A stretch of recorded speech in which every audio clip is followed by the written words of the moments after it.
Programa O D da Questão, um oferecimento Unikitchen, M2 Marmoraria, Ana Abelha, Piso Prime.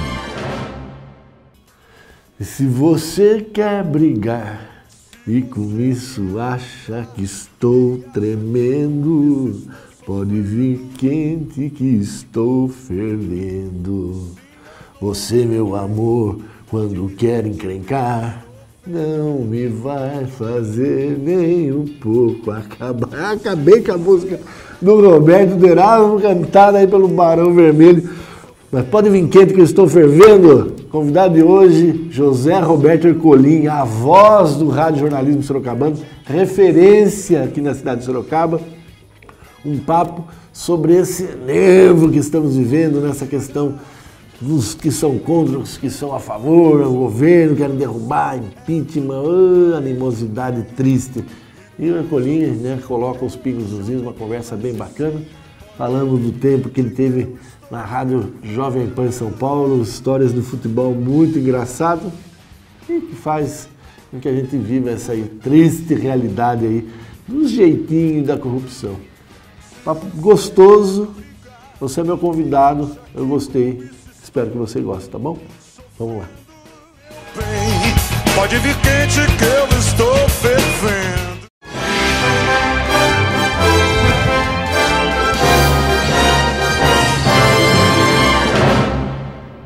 Bom, dentro da questão de hoje, recebe a voz do rádio sorocabano, José Roberto Ercolim. Prazer. Prazer todo meu. Sabe que segunda, quarta e sexta invadi lá, né? Mas o Ercolim tá quantos anos na rádio? 21 anos. Só que você me inibe nessa voz do rádio, pelo amor de Deus. Eu tô ao lado do jornalista de Sorocaba, nossa região. Ercolim, 21 anos, o que mudou? 21 anos? Mudou muita coisa.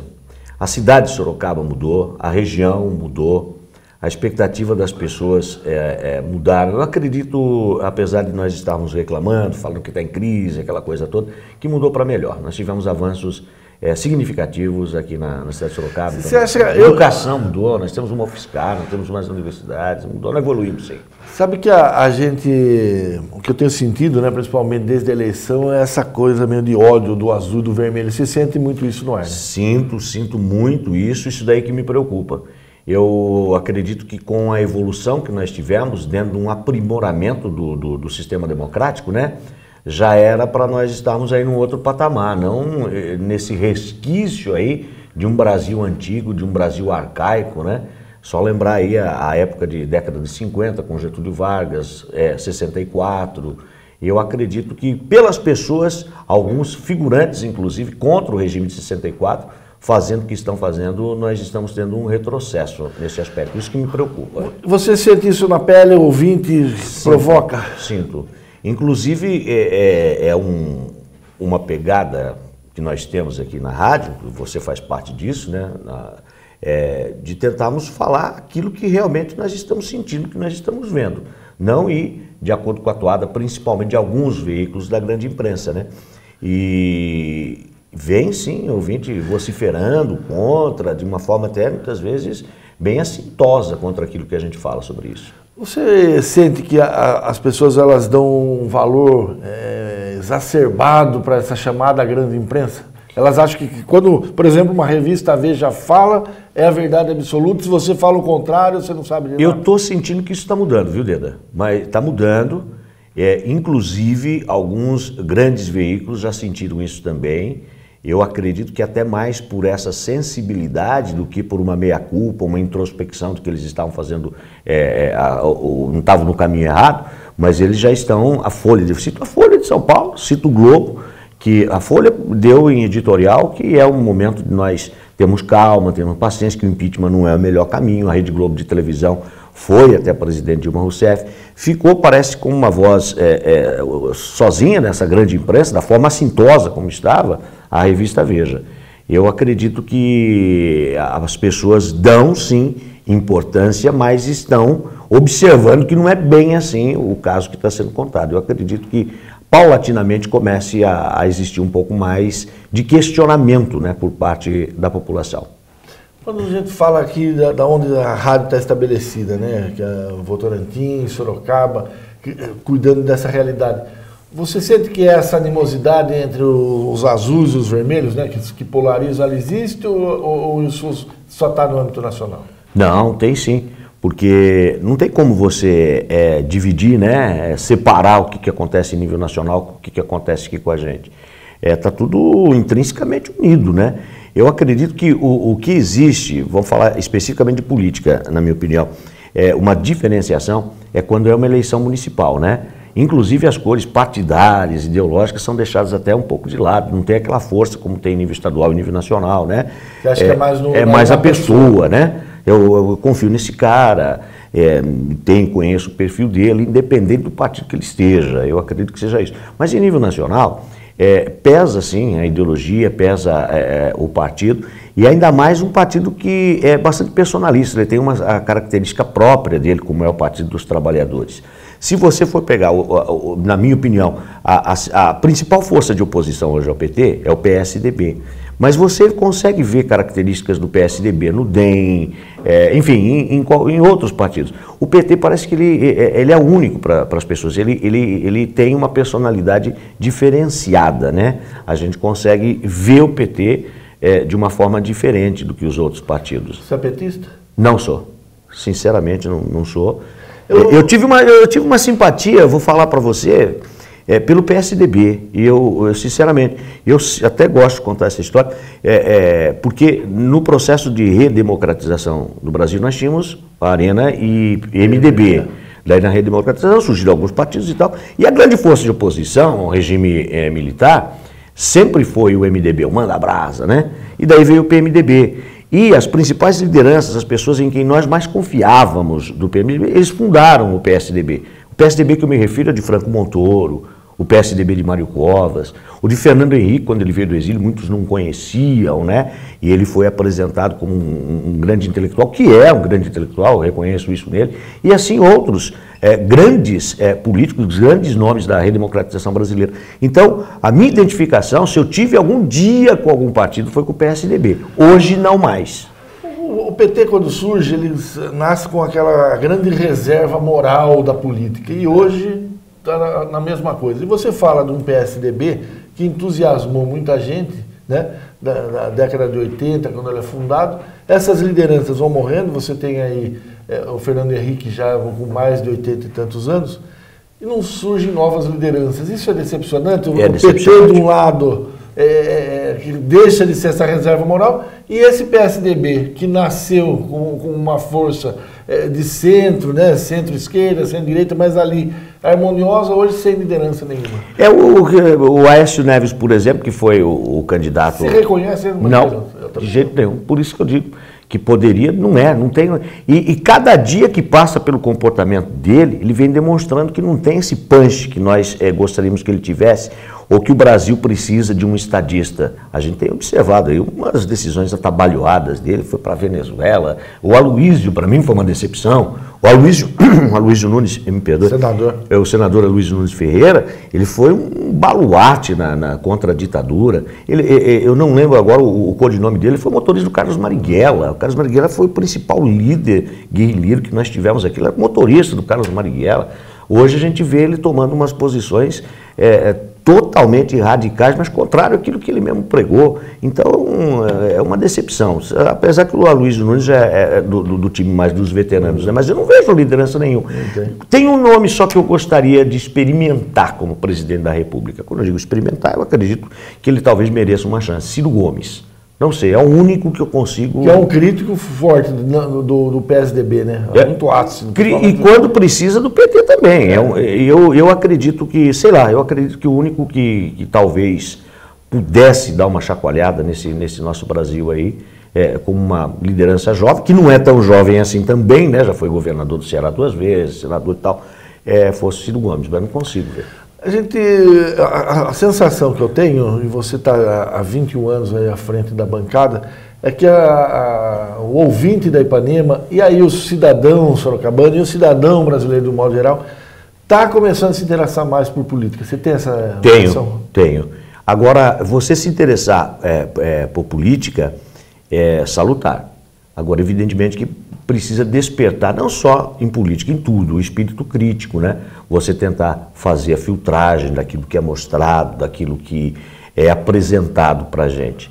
E quando nós estamos falando isso, não estamos impondo regras ou sugerindo regras que a gente faz, não somos nada mais, pelo amor de Deus, a gente é igual a todas as pessoas. A única vantagem, eu sempre digo isso, que nós temos que não temos um microfone na nossa frente, né? E a Rádio Ipanema ainda dá essa oportunidade através do portal de voz, do WhatsApp, para o ouvinte também ter essa manifestação livre. Você entende que nesse momento que a gente está passando, que as pessoas estão discutindo mais política, isso vai ter um reflexo na eleição do ano que vem ou o comportamento vai ser ainda na pessoa do candidato? Eu acredito que se tiver reflexo, pode ser de forma negativa para o PT, para o Partido dos Trabalhadores. Está meio estigmatizado o PT, né? Agora, com relação aos outros candidatos, eu acredito que já está mais ou menos delineado quem são... O PMDB, você acha que não vai sofrer na eleição do ano que vem pelo fato de fazer parte? Quem que é o candidato? O Renato Amari é o candidato do PMDB? Eu acredito que as pessoas não identificam o Renato Amari como fazendo parte de um PMDB que faz parte da base do governo. Você acha que ele está... Eu acredito, o Renato Amari, ele tem, como o Renato Amari, como o próprio Vitor Lippe, eu acredito que a força que eles têm hoje na cidade de Sorocaba, em nível regional, extrapola esse âmbito partidário das pessoas, da grande massa do eleitorado, identificá-los como um partido, como uma agremiação. Eles estão num partido que é um veículo que você precisa para ser candidato. É essa forma que eu acredito que o eleitor veja. Eu tenho comigo que se houver uma influência, vai ser uma influência negativa para o Partido dos Trabalhadores. Os outros partidos ou os outros candidatos não vão sofrer isso que está acontecendo em Brasília. Bom, essa foi a primeira parte do Dedo da Questão, uma conversa gostosa com José Roberto Ercolim. Vai para um rápido intervalo e na sequência a gente vai falar mais sobre a vida e a carreira desse baluarte, a voz do Gado Sorocaba. Eu acredito, hein, pelo amor de Deus. E é verdade, você sabe, você escuta em casa. Obrigado. Até já. Especializada em revestimentos de alto padrão, a Piso Prime oferece os mais variados produtos nacionais e internacionais, além de serviços diferenciados. Através de um atendimento personalizado, o cliente encontrará as melhores opções e as últimas tendências e novidades para os mais diversos projetos. Cerâmicas e porcelanatos nacionais importados, pastilhas em vidro, cerâmica e aço inox, mosaicos em mármore, coco, madeira, pedras naturais e vidro, ladrilho hidráulico, pisos e revestimentos cimentícios e atérmicos para piscinas, cubas especiais, cerâmica natural e decorada, revestimentos exclusivos. O seu ambiente precisa ser como você, único. Você quer um ambiente com o seu jeito, com o seu estilo. E isso você encontra na Eleg Ambiente, a mais nova loja de móveis e decoração da cidade. As melhores marcas, designs diferenciados e produtos exclusivos como você. Venha conhecer Eleg Ambientes. Rua João Wagner Wey, 880, Jardim América, 3032-0347. M2 Marmoraria, 10 anos de compromisso com a beleza e a sofisticação. Rua Mário Tami 52, no Jardim Além Ponte, próximo ao Extra Santa Rosália. Fone 3237-3030. Visite o nosso site m2marmoraria.com.br. Bom, estamos de volta com o Dedo da Questão, conversa gostosa com José Roberto Ercolim, né, o dono da bancada, todo mundo reconhece como o mais importante, né, radialista sorocabano. Você esteve lá em São Paulo durante um tempo, como é que foi isso? Na Rádio Jovem Pan? Trabalhei 5 anos em que São não Paulo. É essa de hoje, né? Não, totalmente diferente. Era uma Rádio Jovem Pan mais independente. Totalmente prestadora diferente. de serviço. Hoje ela descambou para a direita, né? Descambou para a direita. Inclusive, na minha época, o diretor de jornalismo da Jovem Pan era o seu Fernando Vieira de Mello, né? E o seu Fernando foi, não um idealizador do jornalismo que hoje vê hoje em rádio, mas ele modernizou, de certa forma, o radiojornalismo, né? Com prestação de serviço, priorizando a entrada de repórteres da rua. Podia ter qualquer programação que fosse. Tinha uma informação para dar, o repórter entrava e ele dizia, acima de tudo, a credibilidade. Ele colocava sempre para a gente isso, credibilidade. Tem até um fato interessante, na eleição de 1985, concorreu Jânio Quadros e Fernando Henrique Cardoso. E o Fernando Henrique estava com todo aquele alvoroço, da abertura, ele falou, foi ele e depois a Folha timidamente, mas a Jovem Pan de forma aberta, clara, cristalina. Jânio Quadros é o novo prefeito da cidade de São Paulo. Falaram que ele estava maluco, aquela coisa toda. Só o dono da emissora, que conhecia o Fernando Vieira de Mello e não mexia com o Fernando Vieira, tinha medo, o dono tinha medo. O seu tudo tinha medo. Estava dando certo. Tava. Ele não falou, Fernando, mas o Fernando, ele ficou quieto, deixou para o Fernando, e ao final da apuração, ele estava certo. A pesquisa da Jovem Pan, do Fernando Vieira de Mello, estava certa. E ele com isso dizia que a credibilidade que a rádio adquiriu naquele instante, né, ia perdurar por muitos, muitos anos. Infelizmente a gente tem observado uma linha totalmente diferente. Infelizmente o seu Fernando faleceu, há muito tempo deixou a Jovem Pan, o seu Tuto também está com problemas de saúde, a família que toma conta, e parece que optou aí por uma linha totalmente diferente do que a Jovem Pan sempre foi e sempre fez questão de falar que era. Independente, buscando a notícia como ela era, sem vínculo partidário, sem absolutamente nada. Você pode até ter o seu candidato, o seu vínculo. Ou é o Estado de São Paulo, o Jornal Estadão. Muita gente critica, mas sempre os mesquitas falam, eu apoio. Então, candidato, tudo bem. A revista Carta Capital, Domínio Carta. Mas você está em cima do factual, daquilo que está acontecendo. E, evidentemente, de uma forma plural, deixar os ouvintes, os leitores, tirar sua própria conclusão. Lamentavelmente, mudou totalmente de curso a Rádio Jovem Pan, eu acho uma pena, e eu imagino aqueles mais antigos que trabalharam com Fernando Vieira de Mello, como eles se sentem hoje, né? Ficaram poucos, mas esses poucos, como eles se sentem, né? Vendo toda essa mudança radical que ocorreu. Você trabalhou bastante com esporte lá? Trabalhei 5 anos como repórter esportivo, apresentador de programa. E hoje a gente vive aí essa questão do escândalo da FIFA. Qual que é a realidade de você estar cobrindo um time grande lá e essa correlação com todo esse tipo de escândalo? Olha, nós sempre tivemos informação sobre isso. Só que você tem que ter o devido cuidado de apurar e saber até que ponto se é verdade ou não. Tinha muita balão de ensaio. Porque se o jogo é rasteiro na política, com pessoas que você tem uma imagem que são pessoas decentes, que usam da ética, da moral, imagine no futebol, que é jogo. É jogo de futebol. E tem muito dinheiro, né? Ele tem dinheiro na parada e as pessoas, você sabe que não são as mais... não tem nem o São Francisco de Assis ali. Né? Então, nós ouvíamos e muito do que se falava... tinha que tomar cuidado, que era talvez para atingir o adversário, aquela coisa toda, era de comprar arbitragem, de ter esquema na Federação Paulista de Futebol, de conseguir, através de um funcionário que era homossexual, e favores que os jogadores prestavam, livrar a barra dele em determinadas questões disciplinares, que ia para julgamento lá, até isso, filiação de clube, enfim, você ouvia de tudo. Eu tenho uma passagem muito interessante que quero contar para você. Eu fiquei abismado. Uma vez o Palmeiras, eu estava cobrindo o Palmeiras, e o Palmeiras tinha um jogo super importante, tipo assim, fase de classificação para Campeonato Paulista, Campeonato Brasileiro, não lembro. E porque queria esse jogo no Palestra Itália. E conseguiu esse jogo para o Palestra Itália. Na semana em que estava preparando, o diretor de patrimônio do Palmeiras resolveu fazer uma reforma no estádio. E descarregou 2, 3 caminhões de pedrisco atrás da rampa onde era acesso dos torcedores. Daí foi o Corpo de Bombeiros e a Polícia Militar, lógico, vetou o jogo. Como é que vai ter um jogo com todos esses pedriscos daí? E nós vimos aquilo lá, vetado o jogo, tal, o Palmeiras depois de uma briga e tal. E a informação, a orientação que eu tive do José Carlos Carboni, que hoje é diretor da Bandeirantes, foi o seguinte: desce além desse cara, esse cara tá maluco. Falei, tá bom, então. E o nome do diretor era Ansano, não vou falar o sobrenome dele, mas só existe Ansano Marcucci, só existe ele, né? E eu falei, esse Ansano Marcucci é um insano mesmo, e tal. E desci além, era jovem, aquela fervor, tá aquele gás todo, né? Esse Ansano é um insano, não sei o quê. Daí tinha o bar inglês, e eu fui com o Roberto Monteiro, depois do trabalho, uma cerveja lá no bar inglês. O Ansano apareceu, queria me pegar, uma correria.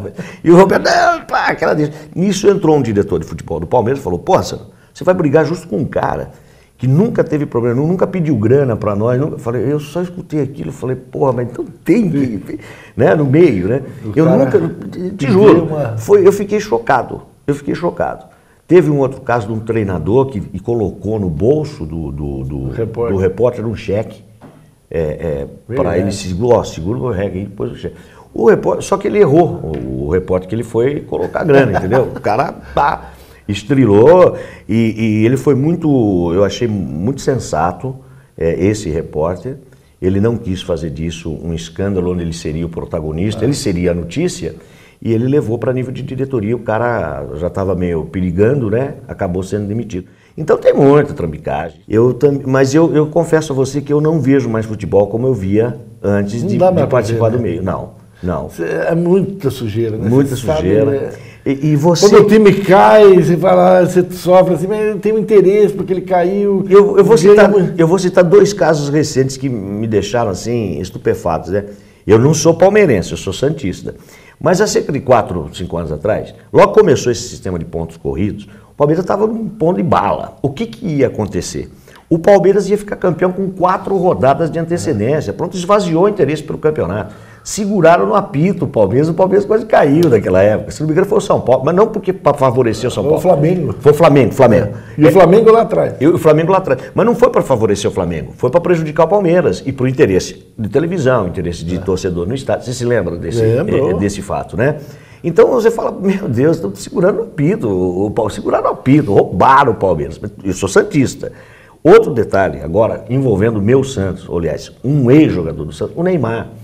Eu fico, como é que pode um cidadão, e eu aí vamos colocar o Neymar, e eu quero, dentro da ingenuidade do torcedor, acreditar que foi algo do pai dele, não do Neymar. Ele está negociado, recebeu uma grana do Real Madrid, disputar uma final de campeonato do mundo pelo Santos. Contra o Barcelona, que o Santos perdeu. Não ia ganhar, mesmo que o Neymar tivesse... Mas não é legal, não é ético, ele não poderia ter feito isso nunca. E agora está sendo até, inclusive, processado o Santos para querer grana, aquela coisa toda. Então são coisas que se fica... E agora eu pergunto para você, precisava ele fazer algo daquilo? Não precisava. Hoje está ganhando um dos jogadores que mais ganha no mundo, e aquilo lá, evidentemente, serviu como uma marca, se não esquecerem, né? Ele é tão importante, né, que na Inglaterra, pensar que ele joga na Espanha, né? Mas na Inglaterra, em Londres, acho que 10 mães, sei lá o que, colocaram o nome de Neymar no filho. Imagina que na Inglaterra o nome Neymar, que é algo que não faz parte da cultura inglesa, você bota o nome do filho Neymar por causa do jogador. Para ver a importância a consagração dele, né? Então, são coisas que acabam de Agora, a gente está chegando ao final, Arcolino, não posso deixar de perguntar. Você é o grande embaixador de Porto Feliz, né? É bacana essa história, né? Você sabe que as pessoas perguntam, você é de Sorocaba? Eu falo sobre a Vila Santana, é mais do que ser de Sorocaba. Você tem esse amor pela cidade, pelo seu lugar que você nasceu? Eu nasci em Tietê, na verdade, né? Igual meu pai. Eu nasci em Tietê, a família tudo lá de Tietê. Mas por isso, nós somos parentes mesmo. São parentes. Porque a minha avó, né, a mãe do meu pai, é Colim. Você é meu primo mais famoso. Né? Mais rico também. Aí então. O meu primo mais rico é o Kiko Palhato. Aí você chegou perdendo dinheiro.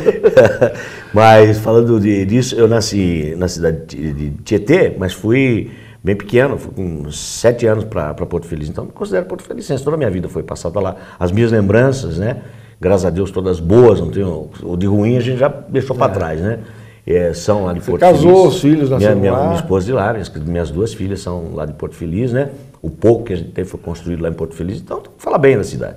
Eu fico chateado porque eu sinto Porto Feliz, exemplo do que acontece no Brasil, muitas vezes meio judiada, meio... não no caminho que eu gostaria, no aspecto político, né, que norteia a vida de uma cidade e acaba influenciando a vida de todos nós. Mas melhorou bastante também com a gente Sorocaba. A gente está na região metropolitana, Sorocaba, a grande referência dessa região, então a gente consegue ver bem o impacto de uma região quando Sorocaba é a referência. E quando o Porto Feliz, que é membro dessa região, já sente algum tipo de impacto? Quando foi criada a região metropolitana, eu entendo perfeitamente a ideia, o que pode gerar tudo isso, Mas eu acho que eu tenho comigo, dentro de mim, um estigma, né, região metropolitana. Eu lembro da região metropolitana de São Paulo, só lembro coisa cinza, eu fui meio contra, sabe?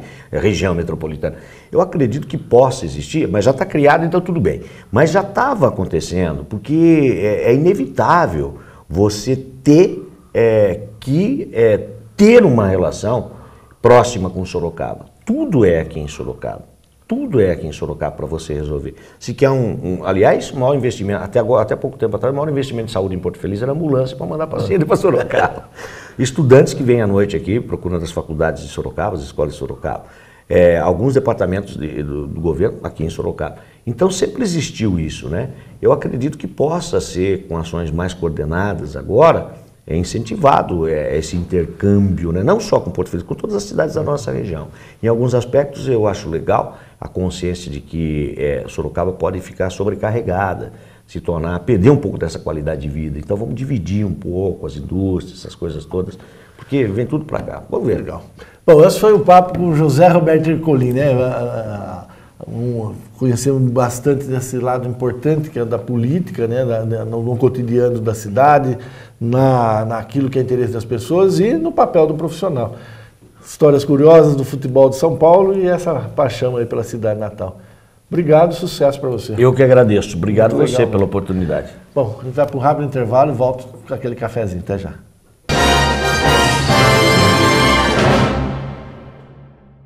Desde 1989, a maior e melhor loja de filtros do interior paulista atende Sorocaba e toda a região, com 2 lojas conveniadas com estacionamento próximo. Desde filtros tradicionais de barro aos modernos purificadores com água refrigerada. Filtros de entrada da residência para ter água filtrada nos chuveiros, lavadoras e em todas as torneiras. Bebedouros para academias, comércios e indústria. Nós cuidamos da sua saúde. Ana Abelha. São 14 anos participando das histórias mais lindas, de sonhos realizados, dos melhores momentos da vida de tantas pessoas. Temos na lembrança cada cliente que, nesse tempo, nos ajudou carinhosamente a escrever a nossa história também. Ana Abelha, uma doce escolha. Avenida Mário Campolim 570 no Campolim, em Sorocaba. Telefone 3212-4545. Visite nossa loja.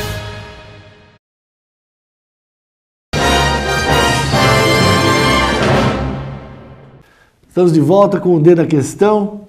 A hora de falar tchau. Que papo gostoso com o Ercolim, né? A gente conhece a voz, né? E aí não é brincadeira, e a verdade é a voz do rádio sorocabano. E a gente vê a pessoa ao vivo, essa simpatia, né? Muito esclarecido, entendendo essa questão aí de quem é o novo eleitor, de que momento que a gente vive aí na política e o papel que isso tem dentro do radiojornalismo. E isso que a gente está falando faz tempo, né? Essa questão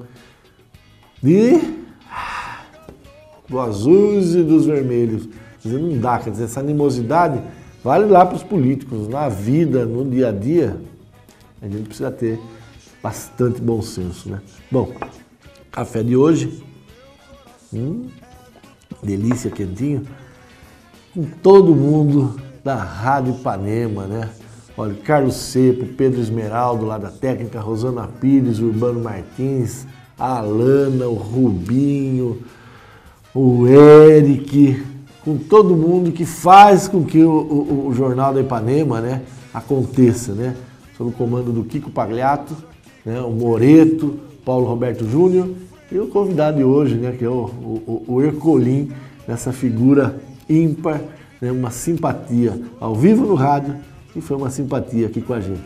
Então, com todos vocês, esse café de hoje. Tchau. Até a próxima.